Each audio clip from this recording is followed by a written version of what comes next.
это я действительно фиксирую. Вот набережные Челны сейчас. А еще в Нижнекамск и Альметьевск. Это одна из последних партий напечатанных бюллетеней. Ее в территориальные избирательные комиссии отгружает издательство «Идельпресс». Перевозят автомобили спецсвязи. Всего изготовлено порядка 6 миллионов бюллетеней. Нижнекамский округ, в основном вот сейчас уезжают 2 машины. Это Альметьевский округ, и это Набережно-Челнинский округ. Вот 3 округа, это вот 2 машины, которые обеспечены. Вот. В последнюю очередь, то есть сегодня уже к вечеру, это будет, конечно, территориальные комиссии, которые располагаются в городе Казань.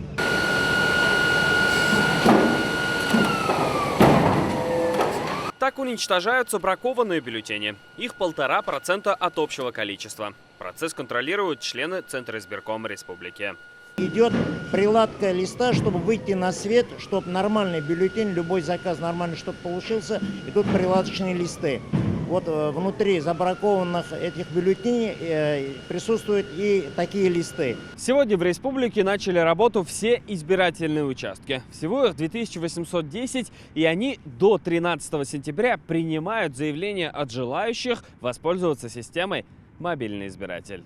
Например, если вы проживаете в городе, а в дни голосования планируете поехать в деревню, то необходимо написать заявление на своем участке по прописке и выбрать удобное место для голосования. 46 избирательных участков также будут открыты в больницах, санаториях, на вокзале, в аэропорту и в СИЗО. Напомним, сделать выбор можно будет с 17 по 19 сентября, но занятия в школах в эти дни отменяться не будут. Будут сделаны корректировки в расписании школьном.